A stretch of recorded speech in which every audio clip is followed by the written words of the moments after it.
T'es prête? Je clap. D'accord, ton clap. Il est classe, hein, c'est un vieux, hein. C'est un vieux clap. Trop beau. Bonjour Mélanie Baxter-Jones. Bonjour. Tu vas bien? Ça va? Bah, ça va et toi? Bah oui. Écoute, comme une comédienne qui est enfermée chez elle, quoi. Ouais, comme... Coincée dans la boîte. Ouais, c'est ça, c'est un peu la merde. Alors il aurait fallu que j'aille chercher des synonymes de compliqué, parce que les interviews que j'ai fait jusqu'à maintenant, je dis toujours comment ça va en cette période compliquée. Oui, alors c'est un peu tendu. On a le droit de dire dans cette période de merde. Ouais, on peut dire de merde, ouais, on a le droit, on fait ce qu'on veut, on est sur internet. Ouais. Ouais. T'es prête? Je te donne ton premier mot? Et c'est quoi le premier mot? Vas-y. Alors le premier mot que j'ai choisi pour Mélanie, c'est voyage. Voyage. Ouais, qu'est-ce que ça t'évoque, voyage? Alors les voyages, ça m'évoque que là tout de suite je peux pas en faire. T'en as fait beaucoup déjà dans ta vie ou pas? Alors un peu, mais pas assez. Pas assez. Ouais, je suis partie. Un des boulots de ma mère, elle a eu plein de boulots, c'était d'accompagner des gens marcher partout dans le monde en fait. Elle bossait pour une boîte qui s'appelait, on n'a pas le droit de dire les noms, hein, mais. Fais ce que tu veux, m'en fous. Terre d'aventure, explorateur, et donc du coup elle emmenait les gens marcher dans le désert, dans le Sahara, au Népal, etc. Du coup elle m'a emmené pas mal marcher. C'est un boulot extraordinaire. Oui, alors c'est un boulot qui est génial. C'est pas super quand t'es enfant de la personne qui fait. Ouais. T'as beaucoup bougé quand t'étais petite en fait. Elle a beaucoup bougé, moi j'ai beaucoup resté. Ah mais ouais, elle t'emmenait pas, ouais, t'es resté. Ah oui, t'avais pas ta maman avec toi, c'est ça que tu veux dire. Ouais, c'est ce que je veux dire. Ouais. Okay. Finalement, comédie, c'est plutôt mieux, quoi. Ouais. Ça dure moins longtemps les tournées que vous pouvez. C'est ça. Donc voilà, donc ça a commencé un peu par le boulot de mes parents. Mon père, lui, était himalayiste, donc il partait souvent aussi conquérir des nouvelles voies, entre autres en Himalaya, etc. Donc les voyages, ça a toujours fait partie de ma vie. Ouais. Et voilà, donc moi j'ai bougé un petit peu avec eux. Ouais. Je me suis baladée un peu avec eux. Et puis là, on peut plus partir. Et là, moi, sincèrement, je me disais, putain, mais là, on est dans une situation, j'avais envie de partir en vélo, en fait. Je dois bosser à Évian dans quelques jours et je me suis dit, je suis à Chamonix en ce moment, je suis confinée à Chamonix et je me suis dit, bah, je vais aller à Évian en vélo, c'est 90 bornes. Ouais. Et je me suis dit, bah, pourquoi pas? Parce que... T'as le temps. Parce que eh ben ouais, j'ai le temps. Et puis, je me dis que sur les papiers, là, sur les autorisations, on a le droit de dire, ben, je suis partie bosser, j'ai un jour de travail dans le mois, mais j'y suis allée en vélo. Ouais. Non, mais je pense que t'as le droit. Je pense que t'as le droit, ouais, je pense que t'as le droit. Je suis pas sûre. Alors, je sais pas trop, parce que ça me fait passer par la Suisse aussi, enfin bref. Ah putain, là, ouais, ça c'est... Alors là, tu te compliques un peu la vie, quand même. Je me complique un peu la vie. Putain, ouais. Mais bon. Mais quand même, je me disais ça parce que c'est l'automne, que c'est super beau, que dans ce cheminement, j'ai l'impression quand même on est en train de faire des chemins tous un peu aussi là, des petits voyages. Moi, j'ai l'impression que je fais un voyage intérieur, tu veux dire aussi. Intérieur, qui est pas simple, qui est compliqué. Cette période compliquée. Je vais le mettre de toute façon, ce mot, je vais le mettre dans toutes nos interviews. C'est un peu le merdier. Ouais. Donc voilà. Et ouais, voyager, pour moi, c'est essentiel en fait. Ouais. Donc du coup, c'est vrai que, pardon, cette période, elle pousse presque à voyager différemment parce qu'on est contraint de rester dans un périmètre d'1 kilomètre si on veut respecter la loi, c'est ça, hein, 1 kilomètre autour du domicile, etc. Donc les voyages prennent une autre tournure. Alors quand on parle de voyage en avion et qu'on est confiné à 1 kilomètre de chez soi maximum, c'est vrai que on s'adapte. Ou alors effectivement on préfère, on profite d'une excuse de travail pour faire 90 bornes en vélo. Mais c'est bien. Voilà ça. Mais sinon, on peut voyager aussi par les bouquins. Moi, je bouquine beaucoup en ce moment, par exemple. Ouais. Mais je trouve que ça permet quand même de s'évader un peu. Bien sûr. Voilà. Pendant le premier confinement, j'ai fait des lectures chaque jour que j'ai enregistrées. Ah ouais. Ouais. Et que ma frangine a chopé le Covid, la Covid, pardon. Ouais. Et puis elle me dit, mais je peux même plus bouquiner. Donc j'ai commencé à lui envoyer chaque jour une histoire enregistrée. D'accord. Puis je me suis dit, ça, je pourrais en faire profiter aux autres. Ouais. Donc j'ai enregistré, puis j'ai proposé à une radio locale qui a diffusé, et là je les rediffuse sur ma page Facebook. Ah bah tu me donneras le lien, on le mettra en bas de la vidéo de l'interview. Hein ouais, ok. Eh ben écoute, c'est bon pour voyage, c'est tout ce que ça t'évoque. Voyage, c'est trop bien le voyage. Ouais, le voyage, c'est trop bien. Ouais. Et c'est pas forcément le voyage. Quand je pense à voyage, moi je pense pas forcément au bord de la mer. Je pense pas forcément les palmiers, le bord de la mer. Je trouve que même partir en montagne, marcher quelques jours, c'est déjà un grand voyage, quoi. Mais parce que toi, tu vis en montagne, alors c'est sûr. Mais en fait, la montagne, pour les gens qui sont en centre-ville, c'est aussi bien que la mer, je pense. Moi, je préfère même la montagne. Hein. Ah, moi, j'aime bien les deux. Hein. Ah, la mer, c'est bien. Ah ouais. Alors la mer, ça dépend où tu vas. Parce que si c'est pour se retrouver sur la Côte d'Azur avec 150 000 pélos au même endroit que toi sur la plage... Je suis d'accord. Hein. Pour moi, voyage, c'est toujours trouver un endroit un peu spécial. Ouais, un peu où t'es un petit peu seul au monde quand même. Un petit peu le rêve de Robinson, quoi. Un petit peu le côté... Ouais, c'est ça. La découverte de la nature. Oui, bah, moi aussi. C'est plus ça, ouais. Ah. Ouais. Alors, on peut faire les deux. Hein. Ouais. Oui, on peut faire les deux. On peut rien faire, mais voilà. La musique aussi, ça permet de voyager. Bien sûr, mais en fait, il y a plein de choses. Comme tu disais tout à l'heure... J'ai mon copain Benji, hier, il m'a envoyé une musique... un peu brésilienne, je sais pas quoi, mais ça m'a fait trop du bien en fait. Non, ça fait du bien, bien sûr. Mais comme tu dis, tu t'envoies un peu vous envoyez un peu des musiques, des trucs, je sais pas quoi, des petits cadeaux qu'on peut pas faire là, on peut pas tellement faire de cadeaux. On peut faire des petits cadeaux comme ça, quoi. Envoyer une musique, envoyer une photo, envoyer un truc. Ouais. Mais c'est bien. Mais comme tu disais tout à l'heure, bouquiner, c'est voyager. Écouter de la musique, c'est voyager. Alors nous, on est frustrés parce que faire notre métier sur scène, c'est voyager aussi. C'est faire voyager les gens aussi. Et malheureusement, là, ces temps-ci, on peut plus, quoi. D'ailleurs, ça m'inquiète vachement. Que les gens pas... Je pense que, tu sais, je suis un peu choquée avec ce mot de choses essentielles et non essentielles. Ouais, mais ça revient, ça aussi, dans vos réponses. Par le gouvernement, là. Et sincèrement, je pense que, finalement, dans nos métiers, il y a des petits essentiels, ouais. Mais après, c'est qu'une question de situation de personne, parce qu'effectivement, moi, je suis militant pour dire que notre métier est essentiel. Enfin, la culture est essentielle, en tout cas. La culture en général, quoi. Pas forcément que notre métier. Mais peut-être autant que se nourrir l'esprit, c'est aussi important que de se nourrir, de manger, quoi. C'est aussi important. Sinon, c'est pas possible. Mais de toute façon, il n'y a pas de société qui a vécu sans culture ou sans art, sans son truc. Tu vois. Ça, je suis d'accord avec toi. Ouais. Le voyage, c'est aussi les tournées. Le voyage, c'est bon. Ouais, mais c'est aussi les tournées. Ah, pardon. Voyage. Ouais, le voyage, c'est les tournées. Bah, bien sûr, il y en a plus non plus. Moi, j'adore ça. Alors, ma prochaine date, c'est à Villeneuve-d'Ascq, le 3 décembre. Mais elle est maintenue.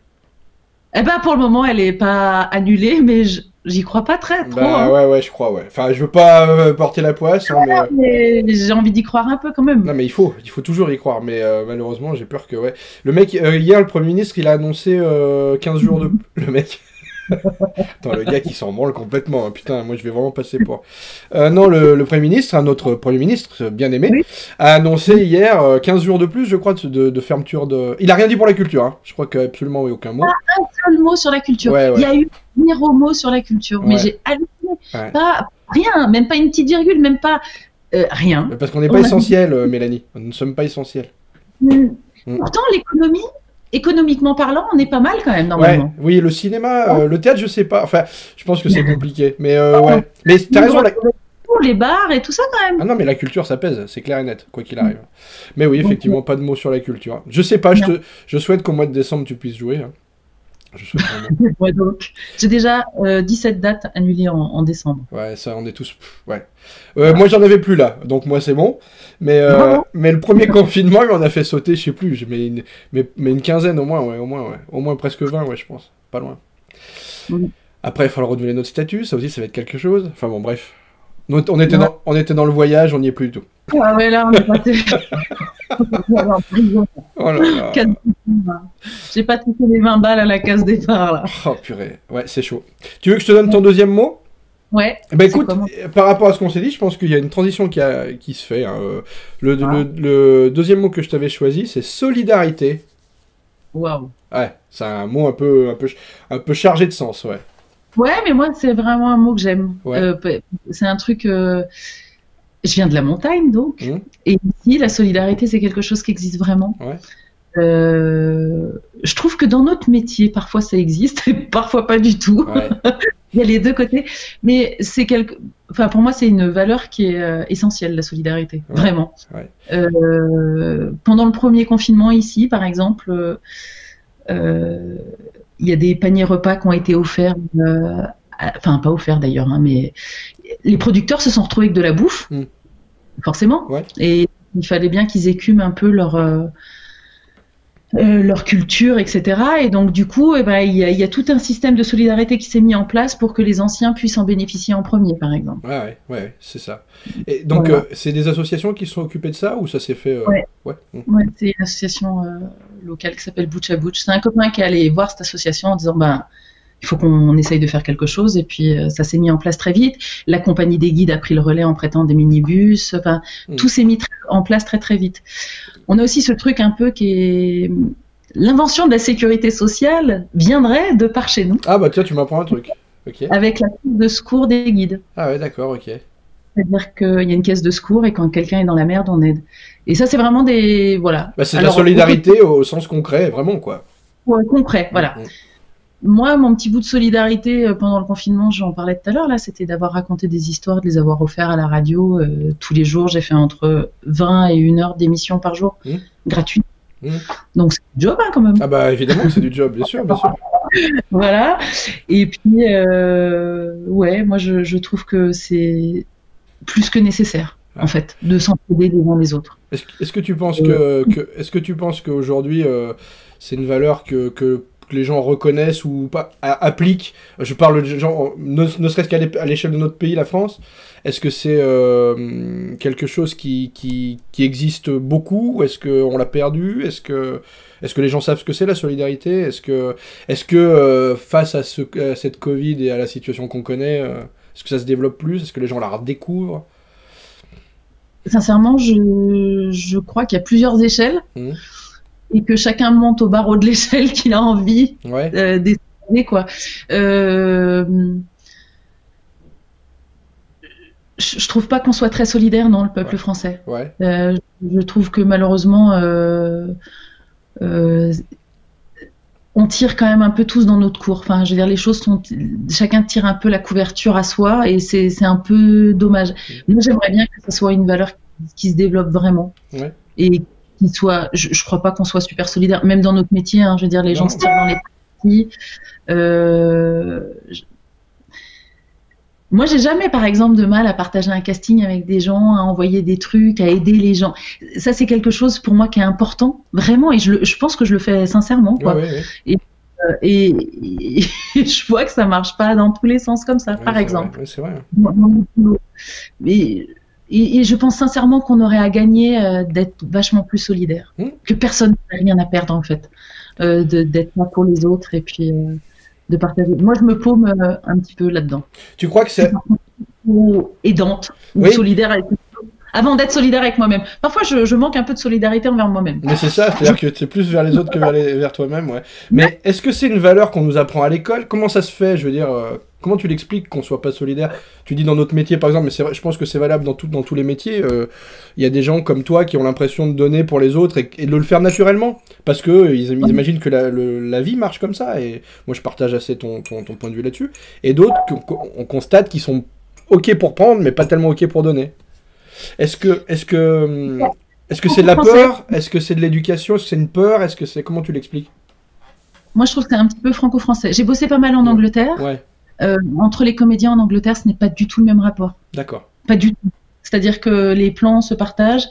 Je reçois encore des messages de copains en Angleterre qui me disent il y a un truc qui pourrait être pas mal pour toi, ou il y a ça qui se passe si quelqu'un connaît quelqu'un. Enfin, voilà.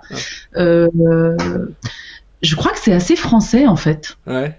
Je me plante, hein, mais j'ai l'impression que c'est assez... c'est intéressant ce que tu dis, parce que on en discutait avec Camille Solal hier, de ce côté, justement, où on a l'impression... La France, on pète un petit peu plus haut que son cul, souvent. On a toujours tu sais, on fait la leçon un petit peu à tout le monde, et en réalité, on a des choses à prendre. Là, en solidarité, c'est pas terrible ce qui se passe, quoi. Je veux dire, qu'est-ce qui se passe vraiment en solidarité depuis qu'on a été confinés, etc. Et il s'est passé quoi? Enfin, je veux dire. Mais est-ce que nos dirigeants aussi, je veux dire, il y a un côté aussi, est-ce que nos dirigeants nous encouragent à être solidaires? Est-ce que le système dans lequel on vit, nous encourage à être solidaires ou à être individualistes? Voilà. Pas du tout. Après, on a quand même, je pense que dans le fondement de la société française, avec justement la sécurité sociale, les charges sociales, etc., il y a quand même une espèce il y a eu une espèce d'envie à un moment donné de solidarité, non? Ouais, certainement. On peut se dire dans la répartition, mais bon, la répartition des richesses, c'est plus vraiment un truc qui existe pour de vrai, si, non? Enfin, moi, je crois pas. Il y a eu un élan historiquement, effectivement. Est-ce qu'on l'a gardé, c'est ça? Est-ce qu'on l'a gardé ou est-ce qu'on petit à petit, on s'est fait déposséder de cet élan de solidarité? Mais il est où Léon là, qui a proposé les congés payés pour tous, etc. Là, j'ai l'impression que c'est... Ouais, quand même. Non, je crois pas est-ce qu'à l'école, on apprend la solidarité? J'essaye de réfléchir avec mes gamins, avec ce qu'ils font. Je pense que c'est des valeurs qu'il y a dans le sport, par exemple. Ouais, ils sont à l'école publique, tes enfants? Oui, bien sûr, évidemment. Ok. Et donc, du coup, tu te demandes si cette valeur dans l'école de la République, du coup, est-ce qu'on apprend la solidarité? Est-ce qu'on apprend la solidarité? Je sais pas. Ouais. Je suis sûre que mon fils, c'est des valeurs qu'on lui a inculquées aussi, hein, mais aussi par le sport collectif. Il fait du hockey, lui. Ouais. Et il fait beaucoup de hockey. Et il y a l'esprit d'équipe, forcément, et la solidarité. Ça marche. On sait que ça marche une équipe si... S'il n'y a que des individualités, ça marche pas. Voilà. Et ça serait bien d'étendre ça à la vie en général. Oui, à la vie en général, ouais. Prenons le fait que nous sommes une équipe, quoi. Tous les gens, par exemple, tous les acteurs de la culture, nous sommes une équipe. La solidarité, on revient à ça, c'est ça, tout ça. Oui, parce qu'il y en a pour qui tout va bien toujours, hein, et ces gens. Mais je pense que c'est pas uniquement dans nos métiers, mais effectivement. Les gens se réveillent, et je me mets dedans, hein, les gens se réveillent un peu toujours trop tard. C'est à partir du moment où toi tu te rends compte que ça va pas, que tu te réveilles. Quand tu as vu crever tous tes voisins autour de toi, tu dis bon bah pour l'instant moi ça va, donc ça va. Et puis quand ça te tombe irrémédiablement dessus un jour ou l'autre. C'est ça en fait. Et la solidarité permettrait justement d'éviter ça. Si on s'occupait... La solidarité, par exemple, quand tu as monté le groupement lyonnais. Oui, mais bon, tout seul, c'est compliqué. Mais oui, mais c'est l'idée. Moi, j'ai toujours été quelqu'un moi, c'est mon ambition justement, de ce que tu dis, ça me parle, puisque mon ambition, elle est solidaire, justement, essayer de faire des choses ensemble, mais vraiment. Pas pour quelqu'un qui tire la couverture. Mais dans nos métiers, comme tu dis, il y en a toujours, mais c'est pas grave. Il faut juste, il faut faire comprendre aux gens que c'est l'union qui fait la force, en fait. Ça, je suis vraiment d'accord avec ça. Mais oui. Je suis vraiment d'accord avec ça. Et je pense que si on est une équipe, on arrive vraiment mieux. Un individu tout seul peut rien faire. C'est vrai dans tous les secteurs et dans tous les combats. Mais il y en a qui sont très performants pour faire croire qu'ils peuvent y arriver. Oui. Et c'est ces gens-là qui me font peur, moi. Oui, je sais. Et en même temps, c'est admiratif parce que je me dis, putain, ils ont un espèce de clac, tu vois. Mais voilà. C'est flippant. Même notre Premier ministre, hier soir, il n'était pas tout seul. T'as vu, il était accompagné des autres ministres. Ouais. Il les a laissés parler, mais... Non, mais ils ont fait bloc. Ouais, c'était intéressant quand même, ça. C'est une image, ça montre quelque chose, oui. Ça montre quelque chose. Après, je sais pas s'ils sont vraiment si solidaires entre eux, mais... Ça, c'est un autre débat, ouais. Ça... Mais en tout cas, ça avait en tout cas ça d'intéressant, quoi. Ouais. Solidarité, c'est un beau programme. Hein. Putain, ça devrait être obligatoire aux élections présidentielles la prochaine fois. Faut monter un parti Solidarité. Voilà. Solidarité. Ouais. Mais c'est vrai que c'est tout un programme. C'est vrai que c'est tout un programme et qui mériterait d'être un petit peu plus expliqué et appliqué, ouais.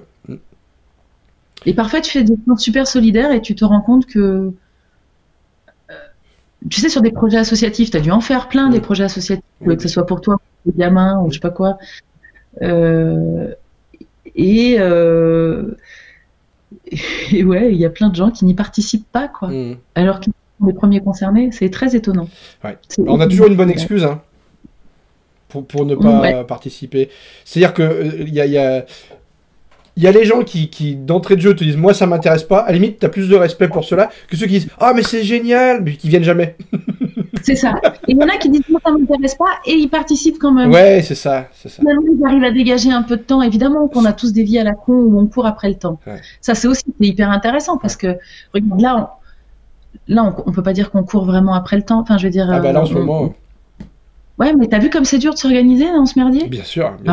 Moi, je me suis mis des timers de temps d'écran, par exemple, sur des applications pour pas y passer ma journée, quoi. Ouais. Et je me fais des plannings à la con parce que sinon, j'ai l'impression que mes journées, elles s'effilochent comme des cheveux à l'automne, quoi. Mes journées s'effilochent comme des cheveux à l'automne. Et celle-ci, elle est belle. Et je pense je vais la sous-titrer, je vais faire un truc. J'ai pas beaucoup de cheveux. Ah bon, oui, c'est l'automne. Vachement de journée. Tu veux qu'on passe à ton dernier mot? Bah ouais. Solidarité, c'est vrai que il y aurait tellement de choses à dire. Ah bah évidemment. Solidarité, quoi. Je veux dire, solidarité. C'est nécessaire. Ouais. C'est vital. C'est vital. Ouais. Mais c'est comme le voyage. Tu disais le voyage, c'est aussi une nourriture spirituelle. La solidarité, mais c'est plus qu'une nourriture, quoi. Ça fait partie de nous, je pense. Il faut que ça fasse partie de l'humain, en fait. Il faut que ça soit quelque chose d'inné et Ouais. Raconter nos histoires sur scène, par exemple, et ben ça fait aussi partie de ça. Excuse-moi, j'ai pas entendu le début. Quand on va raconter nos histoires sur scène, quand on monte sur scène, ça fait aussi partie de ça, je pense. Ouais, c'est ça, ouais. Ça fait plaisir à nous-mêmes, hein, mais le spectacle vivant, il y a un côté hyper solidaire, puisque enfin, je sais pas, c'est un partage, tu vois. Ouais. Donc, si t'es tout seul sur scène, ça marche pas, et s'il y a que le public, ça marche pas non plus. Il y a ce côté, c'est un groupe, ça marche ensemble, comme tu parlais de sport d'équipe de tout à l'heure. Il y a un peu cette idée-là de groupe, d'association. Mais je trouve ça toujours merveilleux, moi. Sincèrement, à chaque fois qu'on joue, que les gens ils sont au rendez-vous, c'est quand même un truc de dingue, ça. C'est que ça doit être sympa, sinon ils viendraient pas. Oui, mais tu vois bien, les gens, ils viennent, quand même. Elles sont quand même pleines. Et même, je vais te dire, moi, là, on a joué tout de suite après le premier confinement, on a eu des dates qui ont été reportées, on a pu les faire. Donc, masque et tout, la distance, c'était au début, je sais pas si tu te souviens, mais tout de suite après le déconfinement, il y avait des règles complètement folles pour réouvrir les théâtres, etc. C'était vraiment une galère, et d'ailleurs, les directeurs de théâtre ont joué le jeu, difficilement, mais ils ont joué le jeu. Et les spectateurs, des dates qui étaient vendues, donc les mecs avaient payé leur billet, donc bon, ils sont venus, quoi, tu vois. Et effectivement, les gens sont venus, et j'étais surpris, moi, de voir des salles. On a fait une salle de 400 places où il y avait, bon, la moitié, évidemment, puisqu'il y avait un siège d'écart entre chaque personne, mais les gens étaient là, et masqués, du début jusqu'à la fin, mais ils étaient là, quoi, et ils ont ri, et ils ont apprécié. C'est fort, quoi. Le spectacle que je tournais, je suis complètement d'accord avec toi. Il y a deux choses qui se sont passées. Les gens, ils étaient masqués, ils avaient des gants et des charlottes. Oh là, total. C'est un spectacle un peu, enfin, c'est complètement immersif, donc en immersion, donc voilà, ils devaient mettre des casques, des machins, des trucs, donc très étonnant quand même de jouer devant un public avec des charlottes, des masques. Des gants, c'est-à-dire que tu vois leurs petits yeux et c'est tout aux gens en fait. Et puis s'ils ont des lunettes, et ben ils ont de la buée et en fait tu vois rien du tout quoi. Et j'ai halluciné. Et on a joué à Mulhouse. Donc Mulhouse c'est vraiment un endroit où la Covid a tapé très très fort lors de la première vague. Et solidairement, il y a des gens qui ont acheté des billets. Ils n'ont pas souhaité venir parce qu'ils n'ont pas eu envie de se redéplacer. Mais ils ont voulu payer le spectacle quoi. Mais Et c'était étonnant parce qu'on avait la moitié donc on était pareil en jauge réduite, mais il y avait quand même plein de gens qui ne venaient pas, mais qui avaient acheté des billets. C'est pas mal. Ça, c'est beau. C'est un beau geste de solidarité pour le coup. Ouais. Bah écoute, on va passer au dernier mot.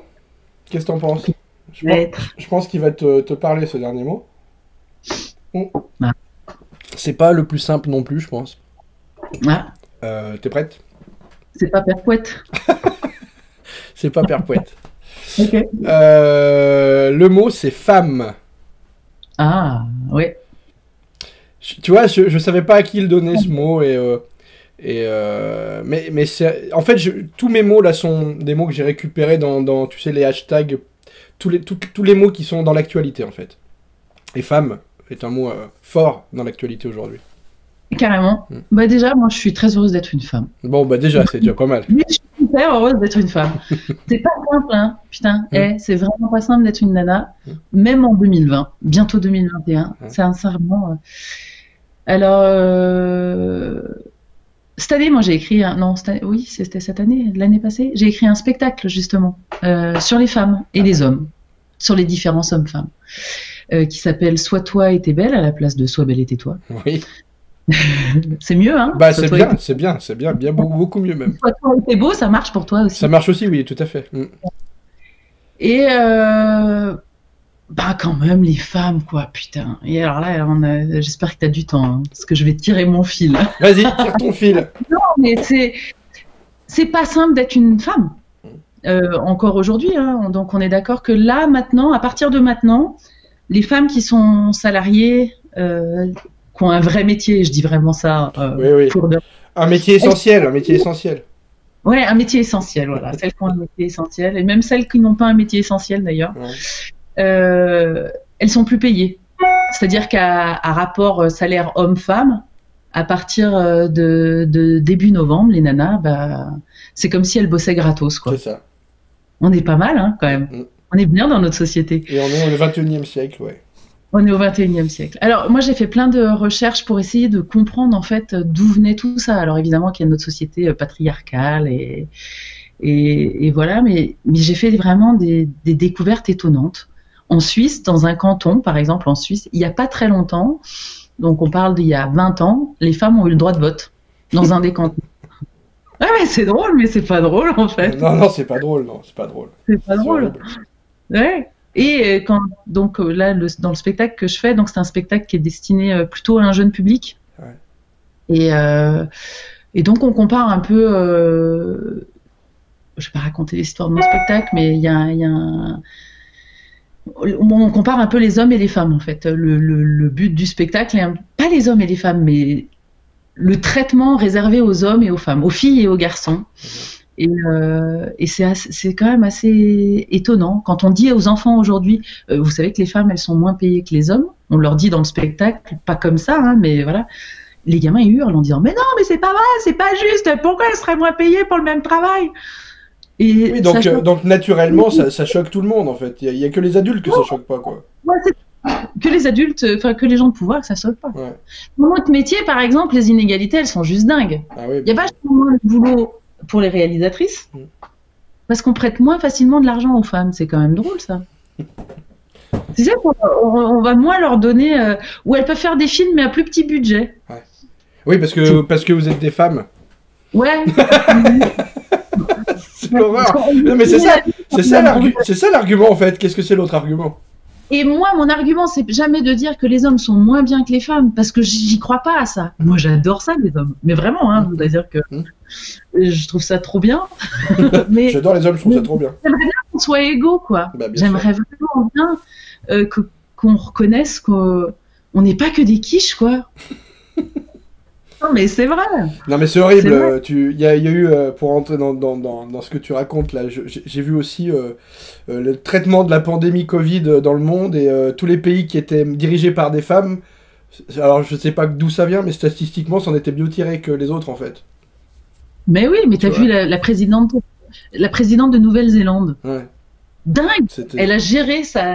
Alors c'est plus facile parce que c'est une toute petite île, enfin c'est pas très grand et que c'est une île évidemment, mais quand même elle a géré son truc avec classe, avec sans faire peur aux gens. Moi je suis désolée, hein, mais alors les premiers discours d'Emmanuel Macron sur la Covid, sincèrement, arrêtez de nous foutre la trouille, putain, arrêtez de nous culpabiliser, alors que ils ont pris quand même des bonnes décisions de merde. Excuse-moi, hein, mais dire oh non mais t'es sûr que pas le ah bah finalement si. Tu vois, je suis très étonnée par cette gestion de la crise aussi par notre gouvernement en fait. J'ai l'impression que ouais, je sais pas, soyez un peu cohérents, solidaires entre vous, sortez des trucs un peu concis. Bref. Ouais, moi j'aimerais, ça serait intéressant hein, de par exemple aux États-Unis les élections là. Ouais, j'allais t'en parler justement. On a parlé du nouveau président. Enfin, je sais pas du coup si c'est acté, hein. On est d'accord. Il va y avoir des recours judiciaires, donc ça peut revenir. Normalement, il prend ses fonctions au mois de janvier. Donc tant qu'il n'a pas pris ses fonctions, c'est toujours Trump qui est président. Et Trump a décidé de porter plainte un peu partout où il pouvait porter plainte. Donc voilà. Mais ce qui est intéressant, c'est pas tellement la photo de Biden qu'on voit partout. Comment elle s'appelle? Harris. Son prénom, j'ai oublié. Ouais. Voilà. Et du coup, c'est super aussi. Ouais. Je trouve que c'est une image qui est plutôt que de voir ce Trump horrible, de voir cette femme qui est complètement souriante et prête à y aller, quoi. Je veux dire, prête à défendre le truc. Mais est-ce qu'il n'y a pas aussi un argument de communication? Est-ce qu'il n'y a pas un argument de communication justement avec cette idée de mettre une femme? Est-ce qu'elle aura vraiment les coups des franches? Ou est-ce que c'est juste un argument pour faire voter aussi? Est-ce qu'on n'est pas dans cette période? Je sais pas, je pose une question. J'en sais rien, c'est pas du tout. Je comprends pas bien comment marche la société américaine, pour être très honnête. Et puis, mais ailleurs aussi, tu vois, en France. Est-ce que peut-être pour nos prochaines élections chez nous dans 2 ans, est-ce qu'on n'aura pas une femme qui va se présenter? Et est-ce que déjà être une femme... J'espère que ce ne sera pas la première présidente de France. Ça me... C'est ça que je veux dire, tu vois, Mélanie, c'est que, tu vois, est-ce que... Pas du tout. Voilà. Non, parce que je pense que les femmes sont mieux que les hommes, je pense juste qu'il faudrait qu'on soit égaux. Ouais. C'est pas... c'est pas une femme... Non, je serais mortifiée que Marine Le Pen soit présidente en France. Ouais, si c'était la première femme présidente de la République, mais je serais tellement triste. Ouais, en plus, ça serait une très mauvaise image pour les femmes en disant, tiens, voilà, la première femme présidente de la République en France, c'est l'extrême droite, quoi. Et je l'ai dit ça dans mon spectacle. Le comédien qui joue le féerique, là, il dit ah non, mais moi j'ai peur des femmes. Puis elle dit ah ouais, moi aussi j'ai peur d'une femme. Elle voulait être présidente de la République dans votre monde à vous. Elle me fout vraiment les jetons. Et c'est vrai que elle me fout vraiment les jetons. Ouais. Elle me fait peur. Et j'espère qu'elle ne sera jamais présidente de la France. Ouais, on l'espère. Mais oui. Aussi, ouais. Enfin, j'allais dire on l'espère tous, mais en fait, je suis pas sûr. Je l'espère aussi. Hein. Mais... Non, ouais.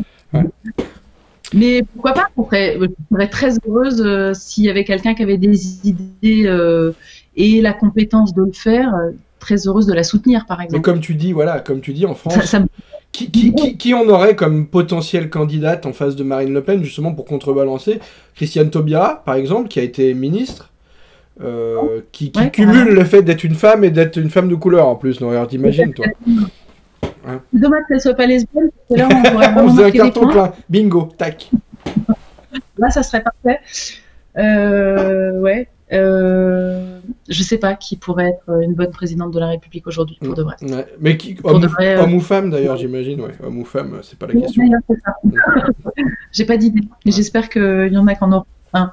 Ouais, non, parce que sinon c'est la ligne droite à Marine, effectivement. Ouais. Parce qu'elle a envie d'y aller. Après, tu vois, quand on parle du gouvernement, donc maintenant il y a des quotas. Ouais, c'est un peu con. Tu sais, il y a des quotas.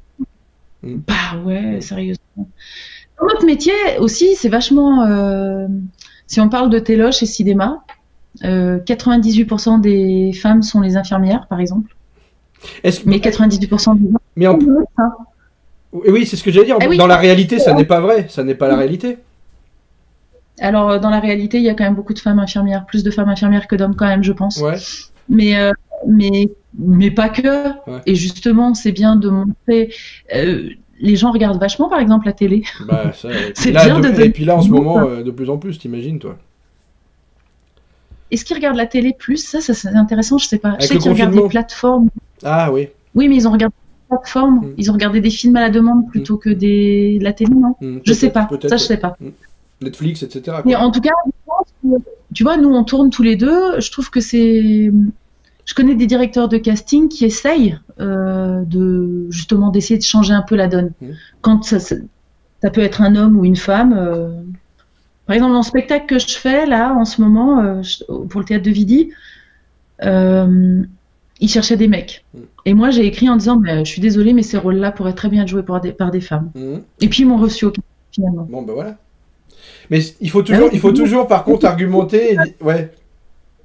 Ouais, et on a moins de jobs, nous, les nanas, dans notre métier. Je sais, parce que dans le théâtre classique, évidemment, on a... Alors, Shakespeare, il a écrit des rôles magnifiques pour les femmes parce que c'était joué par des hommes. C'est con, mais c'est vrai. C'est vrai. C'était obligatoire, le théâtre élisabétain, il n'y avait pas de femmes, c'est ça? Il n'y avait pas de femmes, c'était interdit. Ouais. Et mais les femmes étaient jouées par des hommes. Donc, sincèrement, quand tu joues un rôle chez Shakespeare et quand t'es une nana, c'est consistant, quoi. Ouais. Il y a des choses... Enfin, voilà. Chez Molière, il y a des choses très intéressantes à jouer pour nous, mais quand même, les femmes, elles sont toujours... La godiche, un peu, quoi. Alors, oui. Non, bon, il y a les femmes savantes, etc., mais... c'est soit ça, soit tu sais des jeunes femmes qui veulent se marier, elles n'ont pas le droit. Enfin, on tombe toujours un peu dans les mêmes. C'est une époque aussi. Dans les mêmes revues. Oui, mais les jeunes premières, elles étaient toujours. Elles sont quand même il faut vraiment bosser pour nous et mettre un bon coup de vélo, tu vois, pour que nos jeunes je fais plus les jeunes premières maintenant, je fais les vieilles, mais carrément. Je me souviens, non mais tu vois, quand je jouais les jeunes premières, j'en ai joué plusieurs. Putain, il fallait vraiment arriver à mettre une épaisseur quand même, qui est pas forcément écrite, mais qu'il fallait chercher. Et on n'est pas juste une couleur, un truc, quoi. Enfin, je veux dire, on est comme on peut le voir, on est multifacette. Bien sûr. Et femme-homme, je veux dire, c'est au-delà du genre. Ouais, c'est ça, c'est qu'on devrait être... Enfin, si je comprends bien ce que tu dis, c'est on devrait être observé et jugé, entre guillemets, ou critiqué sur autre chose que notre genre. C'est qu'un élément parmi des centaines de milliers d'autres, ce qui nous définit. Carrément. Voilà. C'est ça, c'est ça. Juste pour une histoire de quoi alors? Pourquoi est-ce qu'il y a cette grande différence? Est-ce que c'est une histoire à la barbe? Ouais, c'est tout. Ah, moi j'aurais pensé que c'était le sexe. Que c'était quoi? Dehors. Ben le sexe en fait. Ouais, mais on le montre rarement.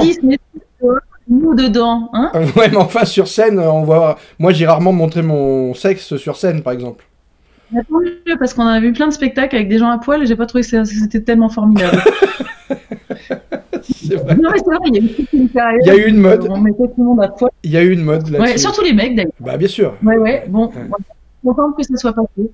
Je trouvais que ça n'apportait pas grand-chose. Ouais, non, mais je sais pas. Je sais pas pourquoi. Je sais pas pourquoi. Bon, on a une vieille société, mais il y a toute une explication, j'imagine, de mœurs. On est un pays qui a 1000 ans d'histoire religieuse aussi, et la religion a jamais été en faveur des femmes. Hein. La religion a jamais. D'à côté. La religion, quelle qu'elle soit. Dans le pays d'à côté, c'est pareil. Oui, c'est ça. La religion, quelle qu'elle soit, elle a jamais été en faveur des femmes. Il n'y a aucune religion dans le monde qui a mis les femmes en avant, je crois pas, hein, à ma connaissance. Et comme on est tous je connais pas. Comme on est tous des sociétés à tes souhaits. Merci. Comme on est tous issus de sociétés qui ont été créées dans la religion, en tout cas menées par la religion pendant des centaines voire des milliers d'années, on a des vieux restes. C'est ça. Parce que alors c'est la religion qui a eu peur des femmes et qui les a mis sous couvercle, c'est ça que tu dis? Les sorcières, etc. Attends, t'imagines toi? Moi je suis une sorcière. Ah ouais. Mais t'as vu, les sorcières à une époque, il fallait pas être trop sorcière. Hein. Ça te garantissait pas une vie très très longue en général. Hein. C'est vrai. Ah ouais. C'est vrai, mais ça te garantissait peut-être une vie plus riche et plus courte, mais plus intense peut-être, oui. Ouais, ben peut-être moi je choisirais ça. Ouais. Si tu vois, si t'as le choix, je préfère vivre pleinement que vivoter quoi. Et ben ça c'est une discussion, c'est marrant. Encore une fois, on retombe sur des discussions qu'on a eues hier. Camille Solal me disait comme toi, vivre pour survivre ou pour subsister, ça n'a aucun sens.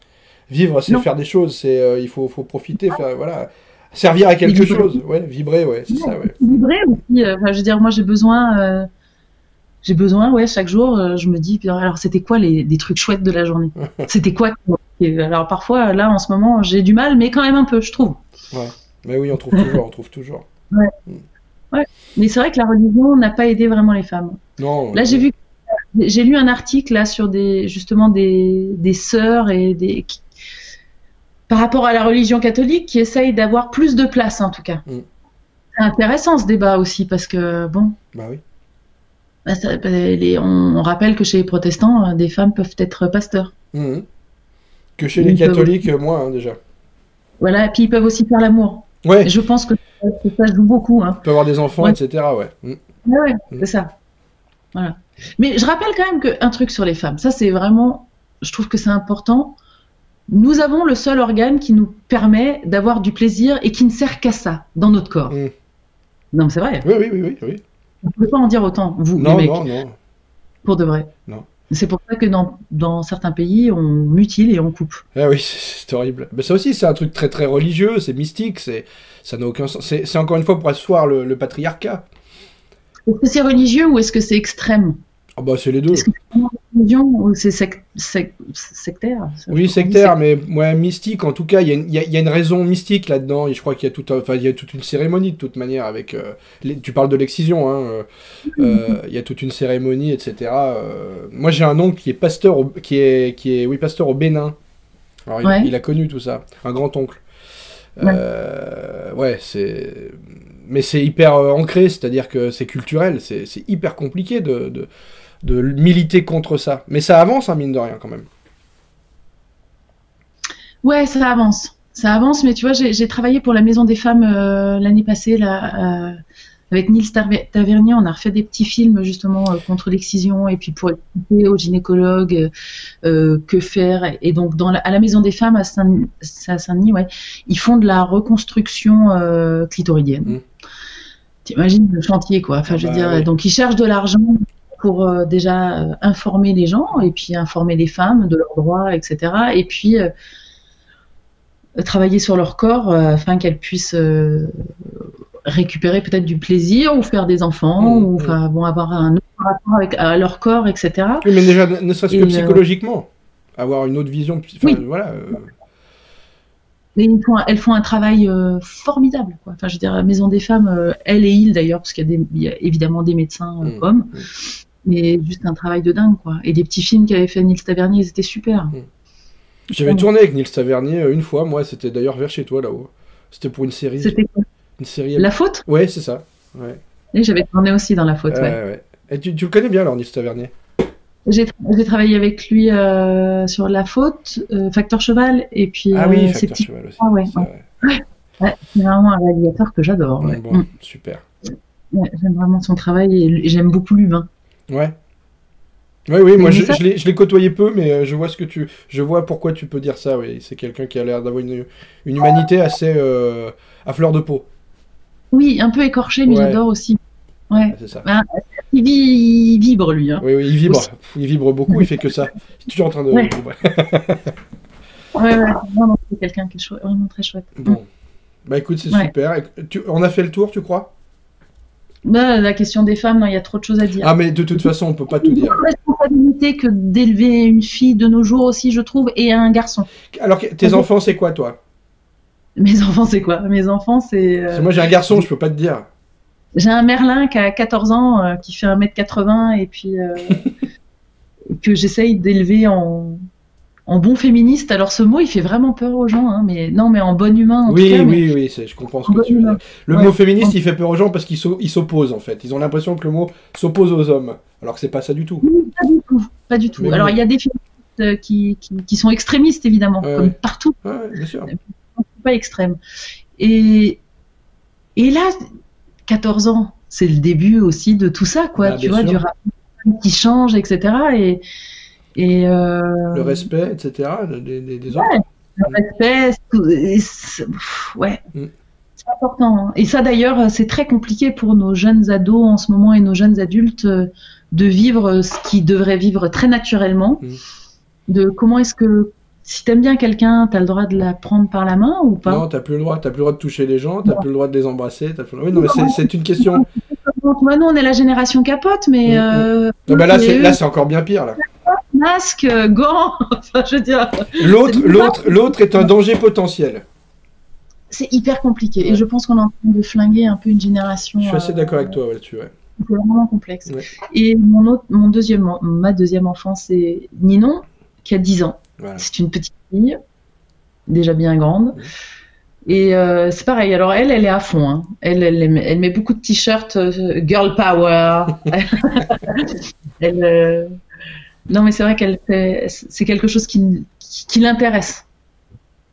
Il y a d'ailleurs des magazines qui sont... C'est pareil dans les histoires pour enfants. Hein. Dans mon spectacle, j'en parle. Je reprends Blanche-Neige et je transforme les deux personnages. Je mets Blanc-Bec à la place de Blanche-Neige et les 7 naines. C'est drôle comme concept de faire ça d'ailleurs, d'inverser les... Tu vois, c'est très intéressant parce qu'au moment où la nana va embrasser le mec sur la bouche parce qu'il dort, il se passe un truc dans la salle, c'est que les enfants disent « Non !» Et puis le personnage du garçon dit « Non mais attends, t'as pas le droit de m'embrasser comme ça !»« Ah bon, j'ai pas le droit de t'embrasser ? Bah t'es un peu mort, je peux pas t'embrasser là, sur la bouche pour te réveiller. » Ah mais non, on n'a pas le droit d'embrasser les gens comme ça, quoi. Et dans l'autre sens, voilà. Et les enfants dans la salle, ils sont d'accord avec lui. Hein. Ouais. On n'a pas le droit d'embrasser les gens comme ça. Et ça, c'est intéressant quand même. Ouais, comme quoi il y a du travail encore à faire hein, pour l'égalité homme-femme. Ouais. Non, il y a plein de choses à faire.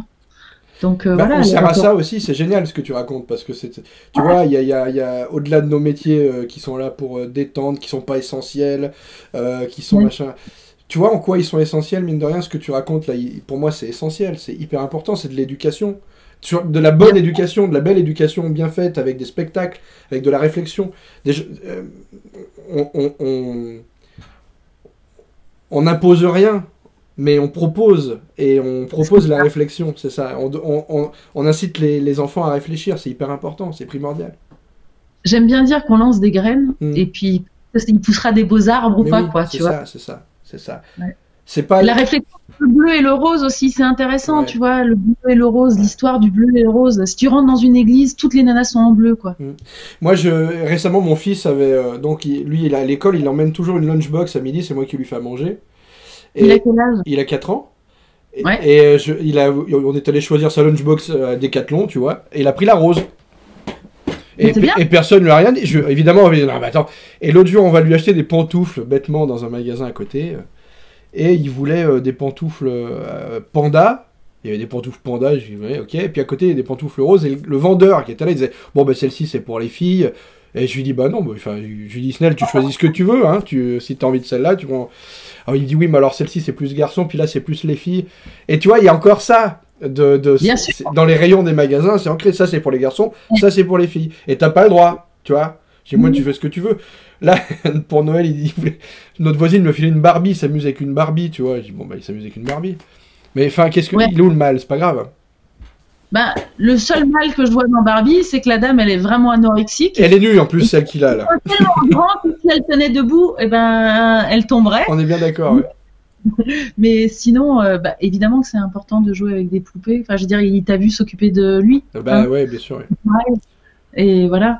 Et justement, tu pourras lui dire que le rose, en fait, c'était la couleur réservée aux chevaliers, aux guerriers et tout ça, parce qu'en fait, il essayait de faire la couleur du sang. Ouais. Tu lui montres une photo de Henri IV, voilà, il était tout habillé en rose vêtu parce que c'était la couleur du sang. Ils étaient nuls pour faire sang, ça faisait rose, mais quand même, voilà, c'était leur couleur, quoi. Bien sûr. Et c'est la société de consommation qui a changé ça. C'est comme Coca-Cola, qui a changé notre Père Noël qui était vert. Il est rouge. Il est devenu... Voilà. Et c'est toujours la société de consommation qui gagne. On va changer ça, Mélanie. C'est vrai? Ouais, on va essayer. Tu vas entendre un peu ta guitare ou ta basse derrière. Je vois pas si c'est une basse. C'est 3 guitares. Non, j'ai pas de basse. En rose, s'il te plaît. Celle qui est en vert, là, la première, si tu veux. La prochaine fois, je la mets rose. Ouais. Comme c'est un fond vert, c'est facile. Ouais, exactement. Je peux faire une incruste. Tu vas me refaire cette interview, s'il te plaît. Ouais. Écoute, je vais essayer sur l'incruste. Tu vois, je te jure que je vais essayer. Sur notre vidéo, si quand tu la vois, la guitare est rose, c'est que tu vois, j'ai répondu à ta. T'as gagné, t'as gagné. Ouais. Yes. Ceci dit, moi j'adore le rose. Ouais. Moi aussi j'aime bien le rose. J'adore le bleu aussi. Moi j'ai des vêtements roses, j'ai des chemises roses, etc. Mais on s'en fout, tu vois. On se pose pas de questions. Non, mais de toute façon, bientôt on finira à poil parce que c'est pas essentiel les vêtements. Ah, c'est vrai que c'est pas essentiel. Ah. Par contre, on n'a pas le droit de se promener nu. Non, alors il va falloir trouver quelque chose.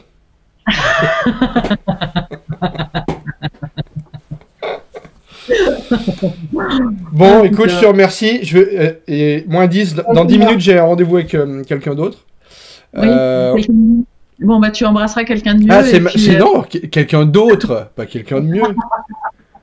J'ai pas dit Merci beaucoup, Maxime, c'était super. Ouais, c'est cool. Je te remercie, Mélanie.